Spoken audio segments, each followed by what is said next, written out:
Good morning everyone, आपके अपने channel computer for quant के अंदर हार्दिक स्वागत है। हम कर रहे हैं 30 डेज क्रेश कोर्स। जी हाँ, सेट एग्ज़ाम 2023 और नेट एग्ज़ाम 2023 के लिए।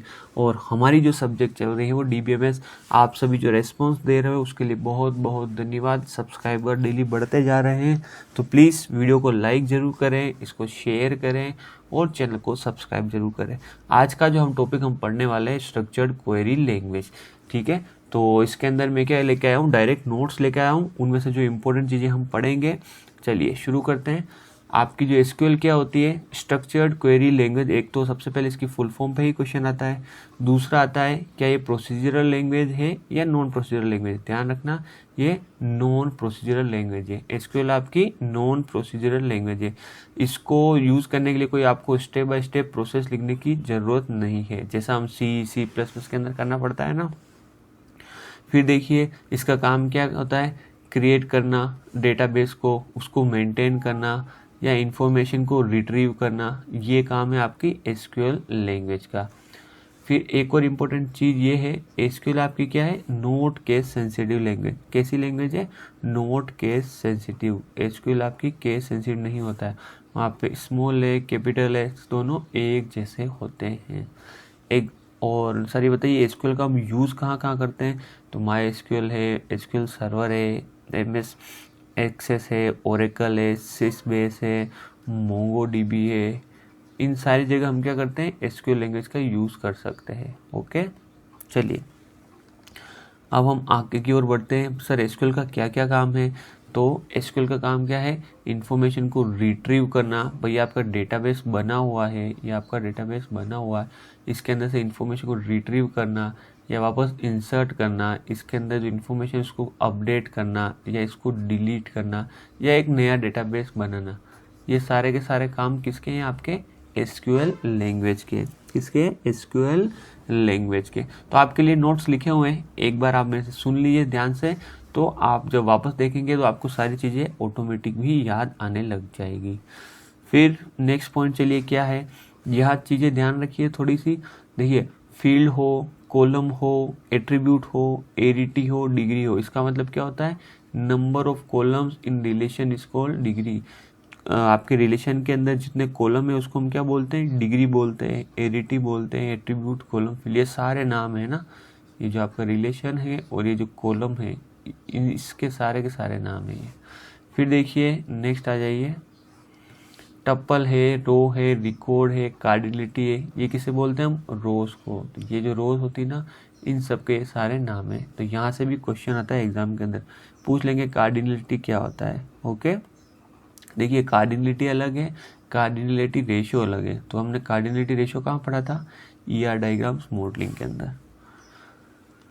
फिर जो आपके SQL के कमांड्स है उसको कुछ कैटेगरीज के अंदर डिवाइड किया गया है। वो कैटेगरीज कौन कौन सी है, तो यहाँ फिर से इम्पोर्टेंट पार्ट है आपका SQL का, यहाँ से डायरेक्ट क्वेश्चन पूछा जाता है। ओके, तो DQL, DDL, TML, DCL, TCL, ये 5 कैटेगरी के अंदर डिवाइड किया गया है SQL कमांड को।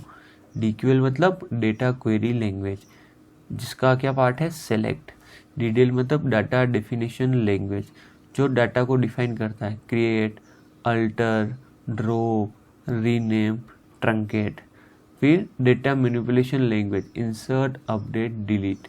डेटा, ये देखिए नेक्स्ट वाला कौन सा आपका, DCL, डेटा कंट्रोल लैंग्वेज, जिसमें आपके ग्रांट और रिवोक है। फिर TCL, transaction control language, commit, rollback और सेव पॉइंट।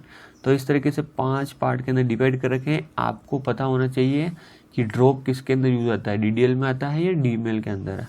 देखिए DDL का मतलब होता है कि आपकी जैसे ये टेबल है और इसके आर्किटेक्चर के ऊपर अगर कोई मैनिपुलेशन हो रहा है, कोई अपडेट हो रहा है, तो उसे हम क्या बोलते हैं, DDL, है ना। इसके अंदर अगर कोई चेंजेस हो रहा है, जैसे मान लीजिए इसके ऊपर आप ये क्या कर रहे हो, बना रहे हो, टेबल बना रहे हो, तो क्रिएट कर रहे हो तो इसका स्कीमा बना रहे हो, अल्टर कर रहे हो तो कॉलम को या तो ऐड कर रहे हो या उसको डिलीट कर रहे हो, ड्रॉप कर रहे हो तो पूरी टेबल को ड्रॉप कर रहे हो, रीनेम कर रहे हो तो टेबल को रीनेम कर रहे हो, ट्रंकेट कर रहे हो तो टेबल के डेटा को पूरे को ट्रंकेट कर रहे हो। तो अगर टेबल के ऊपर कोई काम होता है तो वो सारे के सारे कमांड आपके किसके अंदर आएंगे, DDL के अंदर। सर DML के अंदर क्या आएगा, DML के अंदर देखिए अगर टेबल के डेटा जो अंदर आ चुके हैं है ना, उनके ऊपर अगर कोई वर्क होता है तो उसे हम क्या बोलते हैं, डेटा मैनिपुलेशन लैंग्वेज। डेटा को इंसर्ट करना, डेटा को अपडेट करना और डेटा को डिलीट करना। तो डेटा के ऊपर जो वर्क होता है उसे हम क्या बोलते हैं, डेटा मैनिपुलेशन लैंग्वेज कमांड्स।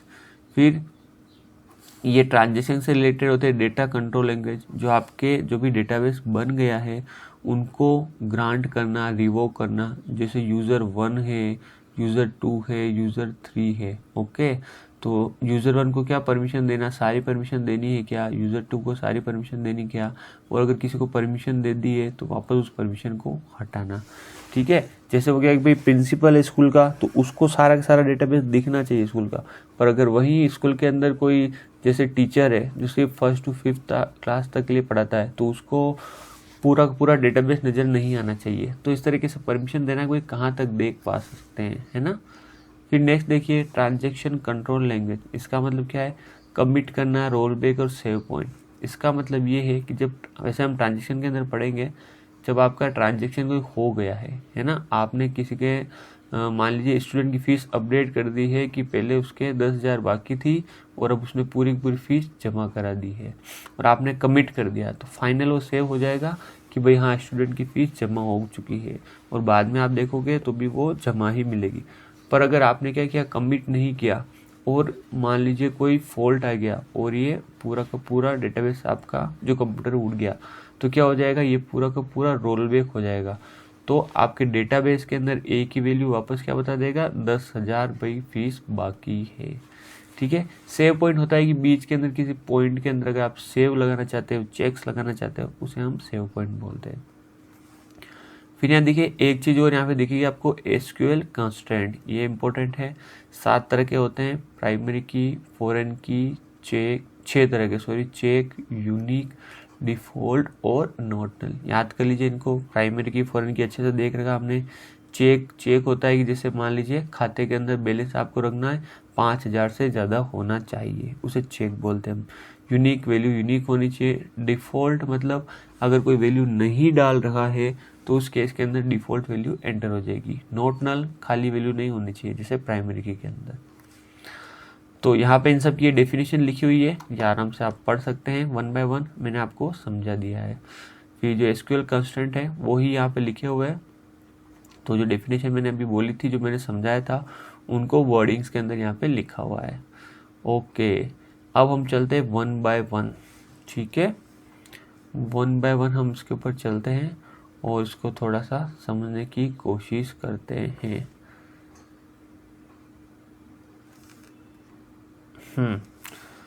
तो student, role number, name, gender, phone number और एज। तो हम क्या कर रहे हैं, सबसे पहले जो हमारा कमांड ले रहे हो कौन सा है, क्रिएट टेबल। कौन सा ले रहे हैं, क्रिएट टेबल। क्रिएट टेबल क्या करने का काम आएगा, ऑब्वियसली बात है टेबल क्रिएट करने का काम आएगा। Is use to create table. तो इसका कमांड कैसे, create table, table name, column 1 data type, column 2 data type. तो अभी हम एग्जाम्पल से समझेंगे जिससे आपको ज़्यादा समझ में आएगा। तो आपने यहाँ पे कमांड लिखा क्रिएट टेबल। देखिए ये सिंटेक्स के वर्ड है ना, कीवर्ड्स, इनको आपको लिखना ही लिखना है। क्रिएट टेबल, स्टूडेंट, टेबल का नाम आपने क्या रखा, स्टूडेंट, तो ये टेबल का नाम हो गया स्टूडेंट, है ना। रोल नंबर इंट रखा, नेम, ये सारे डेटा टाइप है, नेम, वेरिएबल कैरेक्टर 255, जेंडर रखना कैरेक्टर 10, फ़ोन रखा हमने लॉन्ग, एज रखा हमने इंट। तो जैसे हम इसको एग्जीक्यूट करेंगे तो क्या हो जाएगा, एक टेबल क्रिएट हो जाएगी। ये देखो, ये आपकी टेबल क्रिएट हो चुकी है। अब आपने कॉलम क्या रखे थे, रोल नंबर, तो ये रोल नंबर, नेम तो name, gender gender, phone, age और एज। किस कमांड के थ्रू क्रिएट हुई है, क्रिएट कमांड के थ्रू। तो फर्स्ट जो हमने कमांड देखा वो कौन सा देखा, सेलेक्ट। अब हम क्या देखेंगे, अल्टर कमांड देखेंगे। अल्टर कमांड से हम क्या क्या कर सकते हैं, alter table is use to add, delete और मॉडिफाई। देखिए एग्जाम के अंदर आपके सिंटेक्स से क्वेश्चन आते हैं तो आपको सिंटेक्स ध्यान रखना है। Is use to add, delete और modify column in an existing table और वेरियस कंस्टेंट। इसका काम क्या है, आपकी जो टेबल है उसके कॉलम्स को भी मॉडिफाई कर सकता है। उस देखिए ये कॉलम को ऐड कर सकता है, डिलीट कर सकता है, ठीक है, और आपके डेटा टाइप है उसको मॉडिफाई कर सकता है ना।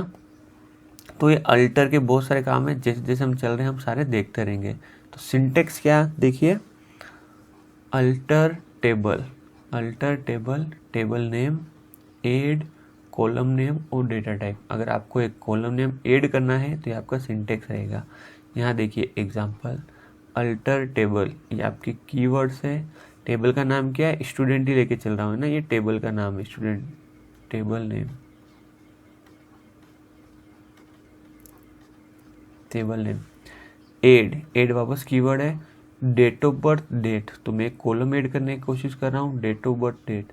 तो देखिए पहले वाली जो हमारी टेबल थी उसके अंदर क्या क्या कॉलम थे, roll number, name, gender, phone, age, roll number, name, gender, phone, age. अब हमने नया कॉलम कौन सा इंसर्ट कर दिया यहाँ पे, date of birth. Date of birth हमारा इंसर्ट हो चुका है। तो यहाँ पे एक नया कॉलम ऐड हो चुका है। सिंटेक्स आपको ध्यान रखना है, सिंटेक्स से क्वेश्चन आते हैं कई बार, है ना। फिर देखिए अब क्या कर रहा हूँ, ये कॉलम तो ऐड कर दिया अब अल्टर के थ्रू आप उस कॉलम को आप बस डिलीट भी कर सकते हैं। तो सॉरी, इसका सिंटेक्स क्या होगा, alter table, table name, drop column और कॉलम नेम। यहाँ देखिए आपको जब भी कॉलम डिलीट करना होगा ना तो आप किस कीवर्ड का यूज़ करेंगे, ड्रॉप का यूज़ करेंगे, ध्यान रखना, वेरी इंपॉर्टेंट। तो अल्टर टेबल, टेबल का नाम क्या हमारा student, drop column, date of birth. जो हमने कॉलम यहाँ पे ऐड किया था वो देखिए यहाँ पे अब ड्रॉप हो चुका है, वो कॉलम यहाँ पे क्या हो चुका है, ड्रॉप हो चुका है। तो हम ऐड भी कर सकते हैं, ड्रॉप भी कर सकते हैं। और क्या क्या कर सकते हैं सर, और चल रहे हैं हम आगे। Modify, alter, change data type of column, आपको कॉलम का डेटा टाइप चेंज करना है। Alter table, table name, modify column, column name और डेटा टाइप। तो देखिए ये आपका सिंटेक्स लिखा हुआ है। एग्जांपल देखिए, अल्टर टेबल, ये हमारे कीवर्ड वही रहेंगे और टेबल स्टूडेंट। देखिए यहाँ तक तो आपको ओके वही रखना है। फिर अब आपको क्या कीवर्ड यूज़ करना है, मॉडिफाई, ध्यान रखना किसका यूज़ करना है, मॉडिफाई, जब भी आप डेटा टाइप चेंज करोगे। मॉडिफाई, कॉलम भी कीवर्ड यूज़ करना है। अब कॉलम का नाम क्या है, एज, क्या नाम है कॉलम का, एज। और आपको डेटा टाइप नया क्या रखना है, वो रखना है लॉन्ग, ठीक है, नया डेटा टाइप क्या रखना है, आपको लॉन्ग रखना है।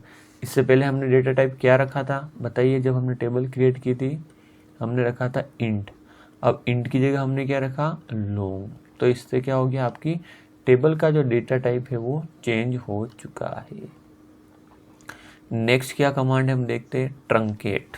देखिए नेक्स्ट कमांड क्या है, truncate is use to delete all data inside the table but not the table itself. ये क्या करेगा, जो टेबल के अंदर जितना भी डेटा है उसके, ये जो डेटा है ना उसको क्या करेगा, डिलीट कर देगा, पर टेबल को नहीं करेगा। ये ध्यान रखना, टेबल आपकी रहेगी। यहाँ देखिए ट्रंकेट टेबल, टेबल है, बिल्कुल सिंपल कमांड है। ट्रंकेट टेबल और टेबल का नाम क्या है हमारी, स्टूडेंट। इससे क्या होगा, स्टूडेंट टेबल डिलीट नहीं होगी, आपकी जो टेबल के अंदर जो डेटा है वो सारा का सारा आपका डिलीट हो जाएगा। नेक्स्ट कमांड कौन सा देखिए, ड्रॉप। अब देखिए ड्रॉप कमांड का क्या काम है, drop, it drop existing table. ये क्या करेगा, जो टेबल है उस पूरी को ड्रॉप कर देगा। ड्रॉप टेबल स्टूडेंट, तो इस बार क्या करेगा, ये जो आपकी पूरी टेबल बनी हुई ना इस पूरी को क्या कर देगा, ड्रॉप कर देगा। कौन सा कमांड करेगा आपका, ड्रॉप। तो ट्रंकेट और ड्रॉप के अंदर आपको डिफरेंस पता होना चाहिए। ड्रॉप के थ्रू हम पूरी टेबल डिलीट कर देते हैं और ट्रंकेट के थ्रू हम अंदर वाले सिर्फ डेटा को डिलीट करते हैं। नेक्स्ट क्या कमांड है सर, नेक्स्ट कमांड है हमारे पास rename, to change name of table, table का नेम चेंज करने के लिए। Alter table, table name, rename to new table name. एक तो ये वाला आपका क्या है, सिंटेक्स, ध्यान रखना, alter table, table name, rename to new table. तो अल्टर टेबल स्टूडेंट, और अब आप स्टूडेंट टेबल का नाम चेंज करके क्या कर रहे हो, टीचर कर रहे हो। क्या कर रहे हो, टीचर, है ना। रीनेम टू, नया नाम क्या रखना है, टीचर, है ना। ध्यान, ये शायद एग्जाम में क्वेश्चन आया हुआ है ना, अभी जो एग्जाम हुआ है उसके अंदर। ओके, तो अभी तक हमने ये सारे के सारे जो स्ट्रक्चर था उसके ऊपर कैसे डेटा स्ट्रक्चर को कैसे मैनिपुलेट करते वो देखा हमने, है ना। हमने कॉलम ऐड किया, डेटा टाइप चेंज किया, कॉलम डिलीट किया, टेबल ड्रॉप की, ट्रंकेट किया। अब हम क्या कर रहे हैं, उसके अंदर डेटा इंसर्ट करेंगे। किसके अंदर, टेबल के अंदर। इंसर्ट इनटू, किस कमांड का यूज करेंगे, इंसर्ट कमांड का। Use to insert new record in database, नया रिकॉर्ड इंसर्ट करने के लिए। तो सिंटेक्स फर्स्ट देखिए, insert into table name, column 1 column 2 values, value 1 value 2। तो यहाँ पे हम इंसर्ट करते हैं डेटा, इंसर्ट इनटू, और ये क्या है, हमारी टेबल का नाम, roll number, name, gender, phone number, age. और फिर हम किस कीवर्ड का यूज़ करेंगे, वैल्यूज़। ध्यान रखना वैल्यूज़ के अंदर एस भी है यहाँ पे, है ना। 101 राजेश एम 9999 और 10।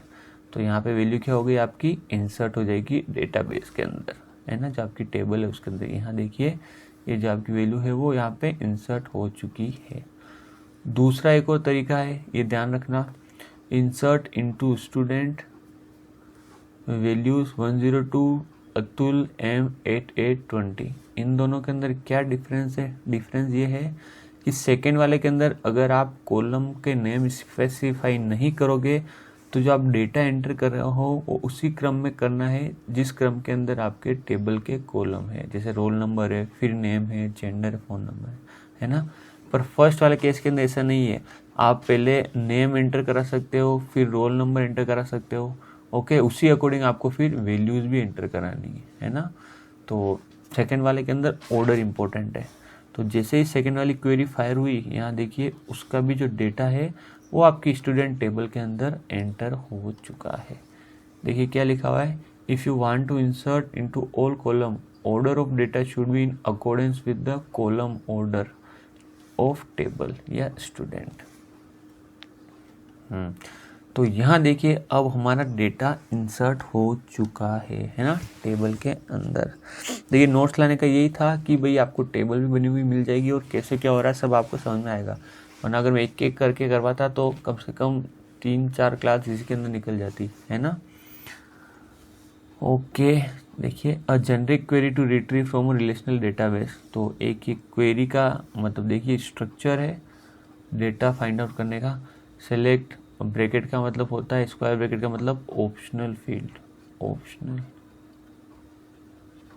Select distinct attribute list from R1 R2 table, where condition, फिर आती है आपकी ग्रुप बाय, ये आपके कंडीशन का ऑर्डर है कमांड्स का। फिर group by attributes, having condition, order attributes, descending, ठीक है। तो ये जनरल सिंटेक्स दिया हुआ है।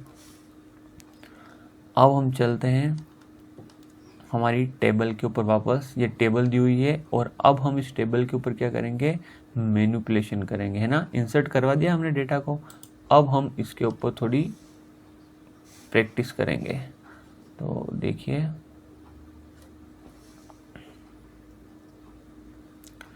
Select command is use to select data from database. अब हमने डेटा तो इंसर्ट करवा दिया और अब हमें क्या करना है, डेटा देखना है। तो क्या यूज करोगे आप डेटा देखने के लिए, सेलेक्ट कमांड। तो यहाँ देखिए select star from table, table name. तो यहाँ पे हम क्वेरी फायर करेंगे। जैसे ही आप क्या करोगे, आपकी टेबल का नाम लिखोगे। तो यहाँ पे आप लिखिए, जैसे मान लीजिए select star from table name की जगह मैं लिख रहा हूँ यहाँ पे स्टूडेंट। क्या लिख रहा हूँ, स्टूडेंट। तो आप बता सकते हैं क्या आएगा आउटपुट के अंदर। ये वाली जो टेबल है स्टूडेंट वाली, ये सेम एज इट इज़ आपको विजिबल हो जाएगी, पूरी की पूरी टेबल आपको विजिबल हो जाएगी। नेक्स्ट कीवर्ड क्या है, देखिए कमांड डिस्टिंक्ट। अब डिस्टिंक्ट का क्या मतलब है, डिस्टिंक्ट का मतलब है unique values. Statement is use to return only different values या यूनिक वैल्यूज, है ना। Select distinct address from student. देखिए यहाँ पे आउटपुट में आपका क्या है, दिल्ली, राजस्थान, पंजाब। तो अभी हम पहले एड्रेस वाले कॉलम में चलते हैं, है ना। तो यहाँ देखिए एड्रेस, यहाँ अगर आप देखोगे एड्रेस के अंदर तो यहाँ पे देखिए दिल्ली है, राजस्थान है, दिल्ली है, राजस्थान है, पंजाब है। यहाँ पे 5 एड्रेस लिखे हुए हैं, पर जैसे ही हमने डिस्ट्रिक्ट कीवर्ड का यूज़ किया, ये दिल्ली आपका एक बार आएगा, राजस्थान आपका एक बार आएगा, पंजाब तो एक बार ही है तो एक बार आ जाएगा, है ना। तो इस तरीके से आप डिस्टिंक्ट कीवर्ड का यूज़ कर सकते हैं टेबल के अंदर। नेक्स्ट क्या कमांड है हमारे पास, where command, use to filter records.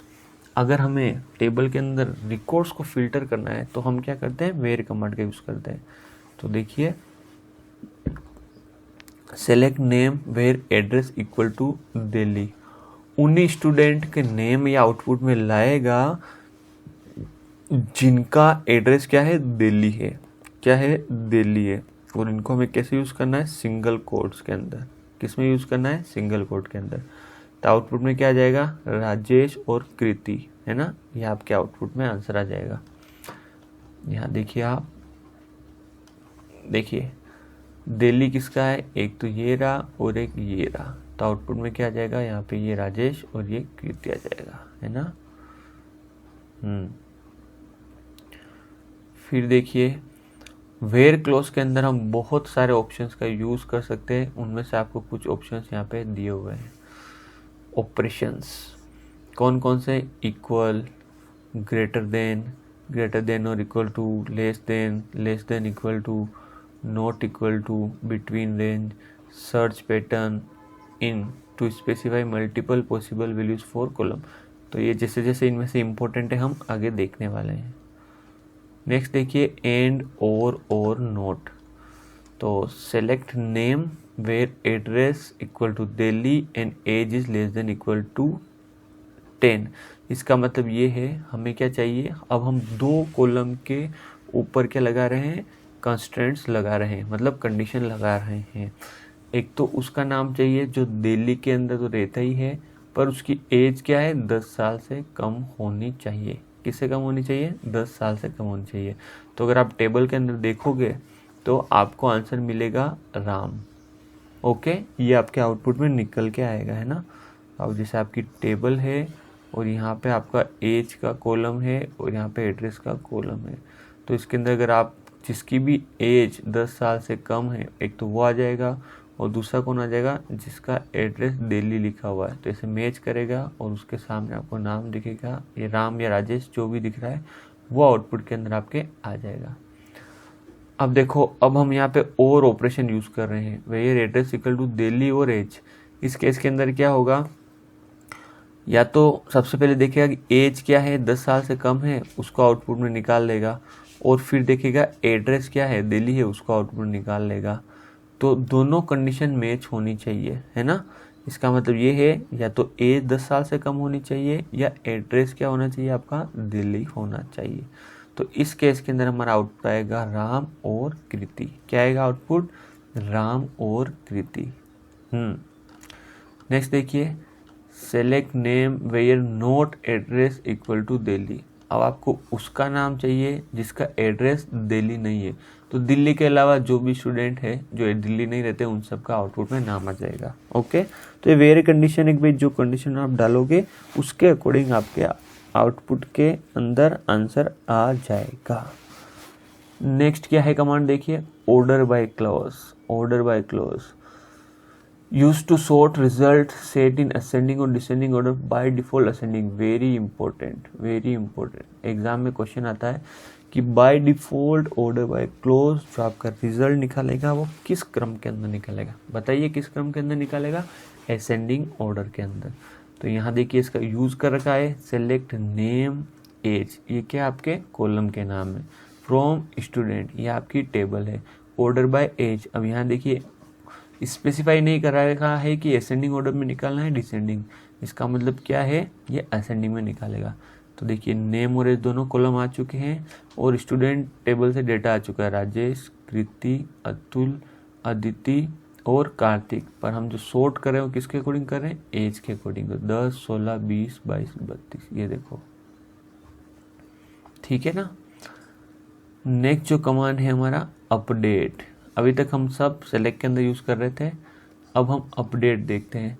Use to modify existing record. भाई अगर आपने डेटा टेबल के अंदर पहले ही डाल दिया है, जैसे ए डला हुआ है, आप इसको चेंज करके यहाँ पे बी करना चाहते हो, तो यहाँ पे आपको कौन सा ऑपरेशन परफॉर्म करना पड़ेगा, अपडेट। क्या, अपडेट। कैसे होगा देखिए, एग्जाम्पल से समझिए। अपडेट स्टूडेंट, ये क्या है आपकी टेबल का नाम। सेट एज इक्वल टू 11, क्या करोगे, set age equal to 1, age को क्या करोगे 11 कर दोगे, and name equal to Ravi, name क्या कर दोगे आप, रवि। पर ध्यान रखना इसके अंदर आपको वेयर कंडीशन लगानी जरूरी है। अगर वेयर कंडीशन नहीं लगाओगे तो इस कॉलम के अंदर जितने भी एज है ना, एज वाला कॉलम है ना, उन सब की एज 11 कर देगा और सबका नाम रवि कर देगा। इसलिए अपडेट जब भी आप यूज़ करोगे तो आपको बहुत ध्यान से यूज़ करना होता है ना, अपडेट ऑपरेशन हमेशा ध्यान से यूज़ करना होता है, और कोशिश कीजिए कि उसके साथ हमेशा वेयर कंडीशन यूज़ कीजिए। तो अब ये क्या करेगा, रवि कर देगा जिसका रोल नंबर 101 है, और एज क्या कर देगा, 11 कर देगा। अब देखिए, delete, use to delete existing recording table, तो जो भी पुराने रिकॉर्ड है उसको डिलीट करता है। Delete from student where roll number equal to 101, जो भी रोल नंबर 101 उसके रिकॉर्ड को क्या कर देगा, ये डिलीट कर देगा। Delete from student, complete table will be deleted, complete table data will be deleted. ध्यान रखना, अगर आपने डिलीट के साथ भी वेयर कंडीशन का यूज़ सावधानी पूर्वक नहीं किया है तो ये भी आपको बहुत बड़ी समस्या में डाल सकता है। तो एक तो अपडेट और एक ये डिलीट बहुत ध्यान से यूज़ करने होते हैं, और इनको वेयर कंडीशन के साथ ही यूज़ करना चाहिए। तो ये सारे के सारे क्वेश्चंस हैं एग्जाम के अंदर आते हैं इसी तरीके से, जो हम इसको 1 बाय 1 पढ़ रहे हैं। और अगर आपको इसको ध्यान से सुनोगे आप तो आपको बहुत सारी चीज़ें आपकी रिवाइज होती रहेगी, है ना। तो चूंकि वो क्रैश कोर्स है तो हम ज़्यादा डिटेल के अंदर तो नहीं जा सकते। नेक्स्ट देखिए, नल वैल्यूज़ का concept. Column which does not have null, how to test for a null value.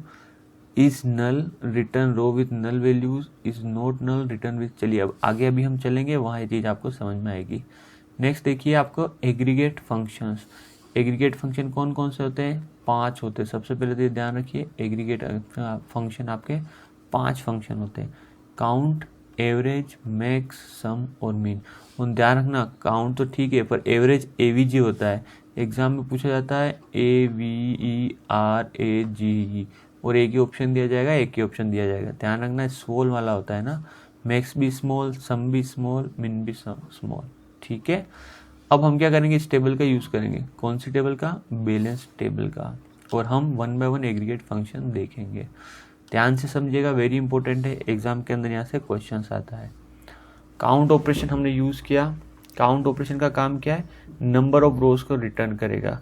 जैसे मैंने लगाया सेलेक्ट काउंट सैलरी, ये है ना, यहाँ देख लीजिए, select count star from balance, इस बैलेंस टेबल के ऊपर मैंने काउंट लगाया था, ये क्या करेगी, रो रिटर्न करेगी, 1 2 3 4 5 6। तो देखिए आउटपुट के अंदर क्या आ गया, आपके 6 रोज आ गई। फिर देखिए select count salary from balance, अब मैंने क्या किया, इस सैलरी वाला जो कॉलम है उसके ऊपर काउंट ऑपरेशन लगाया। अब आप बता सकते हो कितनी रो रिटर्न करेगी, 1 2 3 4 5 6। क्या ये 6 रो रिटर्न करेगी, नहीं, ये 5 रो रिटर्न करेगी। क्यों, तो एक रो की वैल्यू आपकी नल है, तो जब भी स्पेसिफिक कॉलम आप फेच करोगे उसके अंदर अगर नल वैल्यू है तो वो रो काउंट नहीं करेगी। Returns number of non null values of column, इसलिए आउटपुट में क्या आएगा, 5। नेक्स्ट देखिए, select count distinct salary from balance, आपने यहाँ पे क्या यूज़ किया, डिस्टिंक्ट का यूज़ किया। तो अगर यहाँ पे कोई ऐसी सैलरी है जो रिपीटेड है, देखिए यहाँ देखिए 60 और 60, इन दोनों का भी एक बार ही काउंट करेगी, तो 5 - 1 क्या हो जाएगा, 4 आंसर हो जाएगा। ओके, फिर नेक्स्ट देखिए सम, ये क्या करेगी, कॉलम के अंदर जितने भी डेटा है उनका सम कर देगी, बस जैसा नाम वैसा काम। तो आपने किया सम ऑफ सैलरी, तो sum of all null not null values, जो भी नल वैल्यू नहीं है उनका सम कर देगी। तो क्या आ जाएगा उत्तर, 310। अगर यहाँ लगाओगे आप सम ऑफ डिस्टिंक्ट सैलरी, तो सैलरी के अंदर जो भी डिस्टिंक्ट वैल्यू है उनका सम कर देगी। तो इस केस के अंदर, इसके अंदर तो 60 2 बार कैलकुलेट किया था, अभी हमने देखा ना, और इस केस के अंदर 60 आपका एक बार ही कैलकुलेट करेगा। तो आंसर क्या आ जाएगा, 250। अब हम देखते हैं एवरेज। एवरेज भी इम्पोर्टेंट है। यहाँ देखिए नल का कंसेप्ट भी हम साथ में ही समझते जा रहे हैं, ये इम्पोर्टेंट चीज़ है ना। एवरेज सैलरी, अगर आपको सैलरी का एवरेज पूछा जाएगा 310/5 होगा। 5 रो क्यों होगा? नोट नल, नॉन नल रो कितनी है आपके पास? 5। एवरेज डिस्टिंक्ट सैलरी, डिस्टिंक्ट के अंदर रोज कितनी आ रही है आपके पास? 4। मिनिमम सैलरी, तो ये क्या करेगा? मिनिमम सैलरी रिटर्न कर देगा। मैक्सिमम क्या करेगा? मैक्सिमम सैलरी रिटर्न कर देगा। बस सिंपल है एग्रीगेट फंक्शन, एक बार आपको देखना है। बस नल वाली कंडीशन का ध्यान रखना है कि नल को हम काउंट नहीं करते हैं। Group by, use to arrange identical data in groups. Group by clause is used to select statement in the query. Group by clause is placed after the where clause. एक तो ये ध्यान रखना है आपको, group by clause को हमेशा हम where clause के बाद यूज करेंगे। order by use after having clause, और order by हमेशा हम क्या करेंगे? having clause के बाद यूज करेंगे, है ना। ये इंपॉर्टेंट चीज है, आपको ध्यान रखनी है। एग्जाम के अंदर वन स्टेटमेंट का क्वेश्चन आता है। यहाँ देखिए हम इसका यूज कर रहे हैं। सेलेक्ट एड्रेस फ्रॉम स्टूडेंट, अब हम वापस स्टूडेंट टेबल ले रहे हैं। तो अब ये आप जो भी इसको कर रहे हो ना आंसर, वो आप स्टूडेंट टेबल को दिमाग के अंदर रखिए, या उसको आप एक बार साइड में लिख लीजिए, फिर आप ये क्वेरी फायर कीजिए। तो देखिए क्या है यहाँ पे, select address from student group by address. आपको क्या करना है? स्टूडेंट टेबल से एड्रेस निकालना है, और ग्रुपिंग जो हम करेंगे किसके बिहाफ पे करेंगे? एड्रेस के बिहाफ पे करेंगे। तो जैसे दिल्ली है उनका एक ग्रुप बन जाएगा, राजस्थान है उनका एक ग्रुप बन जाएगा, और पंजाब का एक ग्रुप बन जाएगा। अब यहाँ पे थोड़ा एक कदम और आगे चलते हैं। हम ये जानना चाहते हैं कि भाई दिल्ली से कितने स्टूडेंट आए, और राजस्थान से कितने आए, पंजाब से कितने आए। तो क्या करेंगे? हम एग्रीगेट फंक्शन का यूज़ करेंगे, काउंट का। Select address count star from student group by address. Address count, Delhi से कितने स्टूडेंट आए? 2, राजस्थान से 2, पंजाब से 1। जो हमारी स्टूडेंट टेबल थी उसके अंदर अगर आप देखोगे तो ये आपको मिलेगा कि भाई दिल्ली के 2 स्टूडेंट है, राजस्थान के 2 है, और पंजाब के 1 है।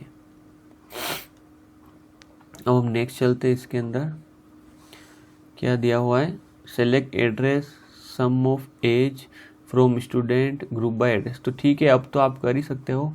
एड्रेस के अकॉर्डिंग जो एज है उनका हम सम कर रहे हैं। तो दिल्ली वाले जो भी स्टूडेंट है उनकी एज है, उन एडिशन हो जाएगा, सम हो जाएगा, राजस्थान वालों का हो जाएगा, और पंजाब का हो जाएगा। अब हम देखते हैं हमारा हैविंग।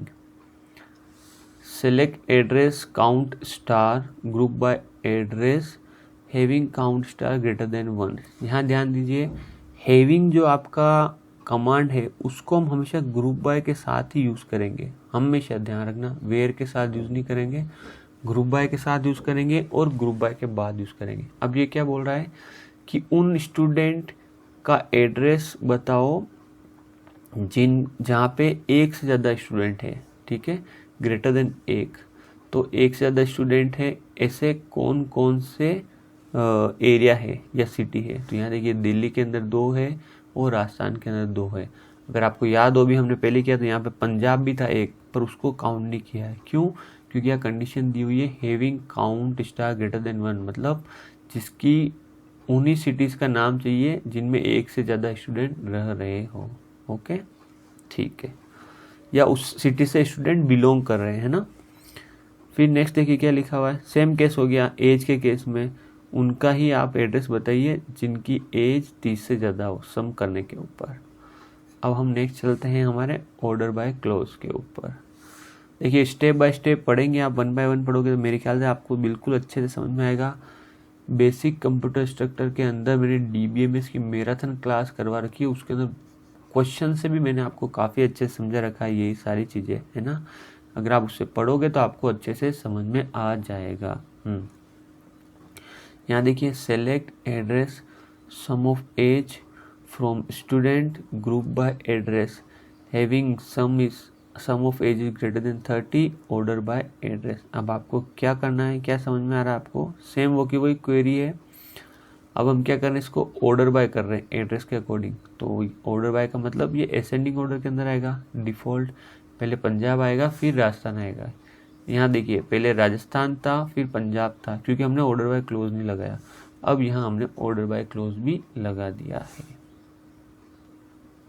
फिर नेक्स्ट देखिए, where clause is use to place condition on column, having clause is use to place condition on group. जो भी मैं बात कर रहा था ना, वेयर क्लोज कॉलम के ऊपर कंडीशन पुट करता है और आपका हैविंग क्लोज ग्रुप के ऊपर कंडीशन पुट करता है।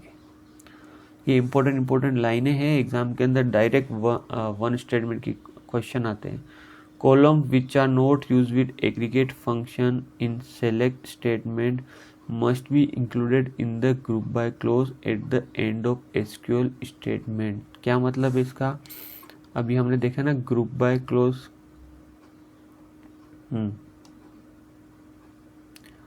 column which are not used with aggregate function in select statement must be included in the group by clause at the end of SQL statement। Group by कर रहे हैं ना हम address.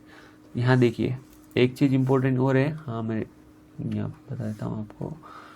Group by के अंदर अगर हम किसी कॉलम का यूज़ कर रहे हैं, उसी कॉलम का यूज़ हम सेलेक्ट स्टेटमेंट के अंदर कर सकते हैं। ध्यान रखना, जिस कॉलम का यूज़ हम ग्रुप बाय के अंदर कर रहे हैं उसी का हम सेलेक्ट में कर सकते हैं। पर अगर सेलेक्ट के अंदर हम किसी ऐसे कॉलम का यूज़ कर रहे हैं जो ग्रुप बाय के अंदर नहीं है, तो हमें वहाँ पे क्या यूज़ करना पड़ेगा? Aggregate function. ये हमेशा ध्यान रखना, एग्रीगेट फंक्शन। सीधी बात यह है, जो ग्रुप बाय के अंदर जो कॉलम होगा वो ही सेलेक्ट के अंदर आएगा, पर अगर इसके अलावा भी हम यूज़ करना चाहते हैं तो उसके अगर आगे आपको एग्रीगेट फंक्शन यूज़ करना पड़ेगा। सम है, मिन है, मैक्स है। ओके, ये वेरी इंपॉर्टेंट चीज़ है, ये तो वेरी इंपॉर्टेंट है। फिर देखिए नेक्स्ट लाइक कमांड। नेक्स्ट जो आपका कमांड है कौन सा है? Like, pattern matching. ये क्या करता है? पैटर्न को मैच करता है। The like operator is used in a where clause to search for a specific pattern in a column। Two wildcards are used। इनको हम क्या बोलते हैं? Wild cards. ये रहा देखिए परसेंटेज, इसको हम 0 बोलते हैं, 1 और मल्टीपल, और अंडरस्कोर का मतलब 1 कैरेक्टर। अगर आपने ये यूज़ किया है तो 0 होगा, कैरेक्टर 1 होगा, उससे ज़्यादा होगा। तो हम एग्जाम्पल से समझेंगे तो आपको ज़्यादा समझ में आएगा। यहाँ देखिए,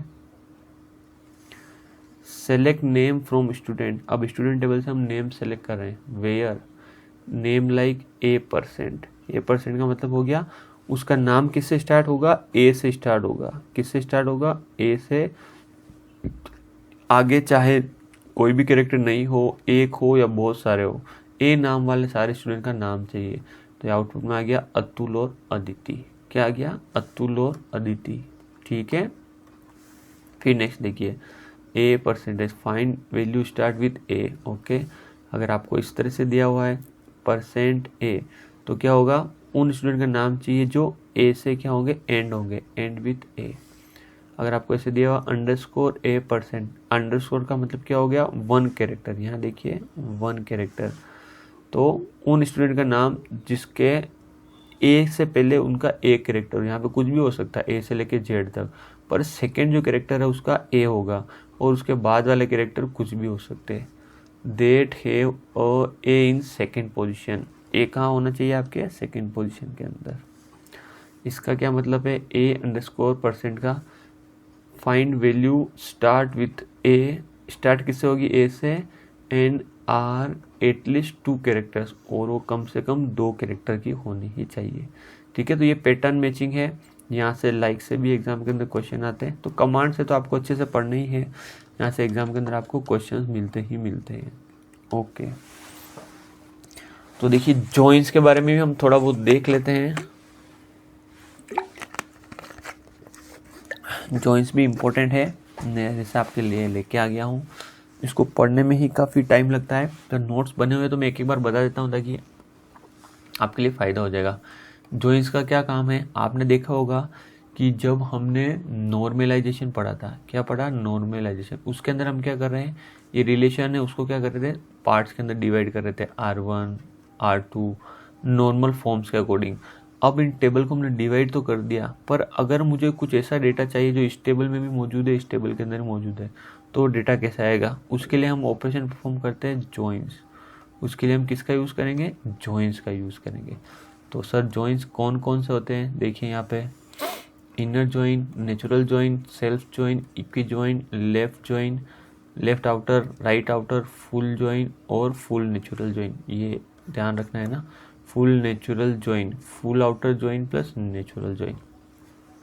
वन बाय वन करके हम फटाफट से देख लेते हैं। मैंने एग्जाम्पल के थ्रू अच्छे से समझा रखा है, देखिए समझने की कोशिश कीजिए। क्रॉस प्रोडक्ट का मतलब क्या होगा, दो टेबल है आर और एस और इनमें कॉलम कौन से है, ए बी और ए ई। तो देखिए 1A 2C 3 1C 2D इनकी रोज है। अगर आप क्रॉस प्रोडक्ट करोगे, देखिए आपने इसके अंदर क्वेरी फायर की select star from R comma S, तो जब भी आर कोमा एस देखोगे इसका मतलब क्या होगा, क्रॉस प्रोडक्ट। इसका क्या मतलब होता है, क्रॉस प्रोडक्ट। क्या मतलब होता है इसका, क्रॉस प्रोडक्ट। ध्यान रखना है ना, क्या होता है, क्रॉस प्रोडक्ट। तो क्या होगा, ये वाली जो रो है फर्स्ट, वो सेकेंड टेबल की सारी रो से मल्टीप्लाई होगी, फिर इसकी सेकेंड वाली रो सेकेंड टेबल की सारी रो से मल्टीप्लाई होगी, फिर ये वाली रो इसकी सेकेंड टेबल से सारी रो से मल्टीप्लाई होगी। इसका मतलब यहाँ रो कितनी है, 3, यहाँ रो कितनी है, 2। तो जब ये मल्टीप्लाई होगी तो टोटल आउटपुट में हमें मिलेगी 6 रो। तो यहाँ देखिए 1A 1C, देखिए 1A 1C 1A 2D 1A 1C 1A 2D 2C 1C 2C 2D 2C 1C 2C 2D 3E 1C 3E 1C 3E 2D 3E 2D। ये आउटपुट में मिलेगी आपको। रो रिटर्न मिन मैक्स, तो मिनिमम रो कितनी return होगी cross product के अंदर और मैक्सिमम कितनी होगी। ध्यान रखना, मिनिमम भी mn होगी और मैक्सिमम भी mn होगी। मतलब क्रॉस प्रोडक्ट के अंदर हमेशा इनका क्या होगा, मल्टीप्लाई होगा। तो इसके अंदर रो कितनी रिटर्न होगी, 6 और 6। और एट्रीब्यूट कितने रिटर्न होंगे, k plus L. k plus L का मतलब क्या हुआ, फर्स्ट वाले आपका टेबल है उसके अंदर k कॉलम है और सेकेंड वाले के अंदर l कॉलम है। यहाँ पे कितने, 2 2 2 और 2 कितने हो गए, 4। देखिए 1 2 3 4। ओके, वेरी इंपॉर्टेंट है, समझने की कोशिश कीजिए। वन बाय वन चलेंगे तो आपको देखिए तुलनात्मक रूप से आप पढ़ोगे ना कंपैरेटिव, तो आपको चीज़ समझ में आएगी। और इनके क्वेश्चंस मैंने बहुत करा रखे हैं, मैं फिर से कह रहा हूँ। बेसिक कंप्यूटर स्ट्रक्चर के प्लेलिस्ट के अंदर मैराथन क्लास है DBMS की, उसको आप देखिए ना, लास्ट वाला पार्ट बहुत अच्छे से करा रखा है मैंने। इनर जोन देखिए, select star from R inner join S फिर R dot A equal to S dot A. तो इनर जोइन का मतलब क्या है, यहाँ पे एक आप कंडीशन दे दोगे, है ना, और जो भी मैचिंग टपल्स है वो आपके बाहर आ जाएंगे। तो देखिए यहाँ पे आर इनर जोइन एस, सबसे पहले क्या होगा, इसका मतलब क्रॉस प्रोडक्ट होगा, 1 2 3 4 5 6। वो जो दोनों टेबल है ना उसका यूज़ कर रहे हैं हमें ना, इन दोनों का। तो इनका जो क्रॉस प्रोडक्ट है वही यहाँ लिखा हुआ है आगे। और हमें क्या करना है, R dot A equal to S dot है, दोनों के अंदर जो मैचिंग कॉलम है वही रखने हैं। तो ए कॉलम को दोनों को हमें मैच करना है। तो यहाँ देखिए ये दोनों मैच हो रहे हैं तो इसको रख दिया, ये दोनों मैच हो रहे हैं तो इसको हटा दिया। नहीं हो रहे ना, 1 और 2 अलग है, ये दोनों भी अलग है तो इसको हटा दिया। ये दोनों मैच हो रहे हैं, रख दिया। ये दोनों मैच नहीं हो रहे, हटा दिया। ये दोनों मैच नहीं हो रहे, हटा दिया। कितने रो कितनी रो मैच हो रही, 2, तो ये दोनों रो हो गई यहाँ पे। ठीक है, कीप्स डुप्लीकेट एट्रीब्यूट इन आउटपुट टेबल। यहाँ देखिए जितने कॉलम है, मैंने बोला क्या आएगा, k प्लस एल वैल्यू आएगी यहाँ पे, है ना। 2 जो कॉलम है फर्स्ट वाली टेबल के और जो 2 कॉलम है वो सेकेंड वाली टेबल के, डुप्लीकेट एट्रीब्यूट भी रहेंगे। ये रहा, inner join keeps duplicate attribute इन आउटपुट टेबल। फिर देखिए नेचुरल जॉइन, नेचुरल जॉइन की एक कंडीशन है, there should be same attribute name for both table. इसके अंदर आपके जो कॉलम है उसके अंदर नेम है वो सेम रहना चाहिए, एक कॉमन नेम रहना चाहिए। Select star from R natural join S, बस आपको इतना सा ऑपरेशन परफॉर्म करना है और आपके आउटपुट हो जाएगा। पर आउटपुट के अंदर ध्यान रखना, natural join keep only single copy of attribute. देखिए कहने का ये मतलब है, यहाँ देखिए आपके आउटपुट के अंदर ए रिपीटेड है, यहाँ ए यहाँ आ रहा है, ए यहाँ आ रहा है, वैल्यू देखिए सेम है। तो नेचुरल जॉइन कहता है कि भाई एक कॉलम के दोनों कॉलम के अंदर सेम वैल्यू तो 2 बार क्यों रखूँ। तो नेचुरल जॉइन ने क्या किया, इसको 1 बार ही रखा। तो यहाँ 4 कॉलम है, यहाँ पे कितने आ गए आपके, 3 कॉलम आ गए। ठीक है, तो ये ध्यान रखिए नेचुरल जॉइन के अंदर। अगर कुछ भी मैच नहीं कर रहा नल तो 0 मिनिमम कंडीशन, और मैच कर रहा है यहाँ देखिए, if no tuple matches then natural join act as a Cartesian product. Very important है ये क्वेश्चन, मैंने कितनी बार देख लिया है। अगर कोई भी टपल मैच नहीं करती है नेचुरल जॉइन के अंदर, तो जो आपका नेचुरल जॉइन है वो कार्टेशियन प्रोडक्ट की तरह वर्क करेगा। किसकी तरह? कार्टेशियन प्रोडक्ट की तरह। ये आप ध्यान रखिए, लिख लीजिए। इक्वी जॉइन के अंदर मैं बता दूं, इक्वी जॉइन के अंदर हम क्या करेंगे, इक्वल ऑपरेटर लगाएंगे बस, T dot equal to Q dot D, यहाँ पे इस कॉलम में और इस कॉलम में। तो जो भी मैचिंग है वो तो बाहर निकाल देगा, जो नॉन मैचिंग है उसको रख देगा।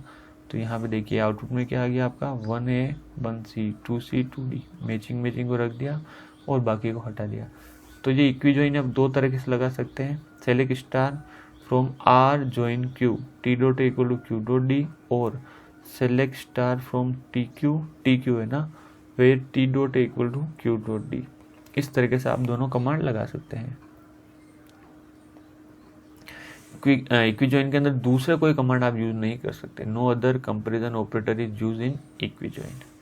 फिर देखिए हमारे पास जॉइन है आउटर जॉइन।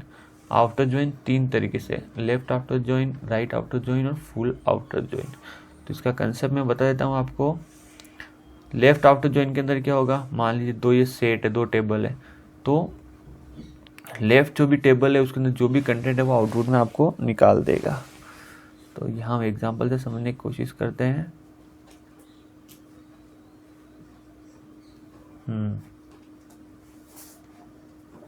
ये आपकी टेबल x और y a b d e, और आपने क्या लगाया यहाँ पे left join x dot a equal to y dot D. Okay, तो आउटपुट में क्या आ जाएगा, मैचिंग टेबल सबसे पहले निकाल लेगा। मैचिंग कौन सा आपके 1 1, तो देखिए यहाँ पे 1A 1C आउटपुट में निकाल दिया। ये इससे मैच करेगा है ना, मैच किया तो ये आउटपुट निकाल दिया। अब देखिए ये इससे मैच कर रहा है, ये कोई मैच कर रहा है नहीं है आउटपुट के अंदर। अब देखिए लेफ्ट वाली टेबल है उसके सारे डेटा होने ही चाहिए आउटपुट के अंदर, इसलिए हम इसको कहते हैं लेफ्ट आउटर जॉइन। तो इस 2C को भी यहाँ एज रख देगा, और बाकी कोई मैच कर ही नहीं रहा तो यहाँ वैल्यू क्या रख देगा, नल वैल्यू रख देगा। इसे हम बोलेंगे left outer join. Right outer join के अंदर क्या हो जाएगा, इसका अपोजिट हो जाएगा। यहाँ क्या करेगा, वैल्यू मैच करेगा टेबल की,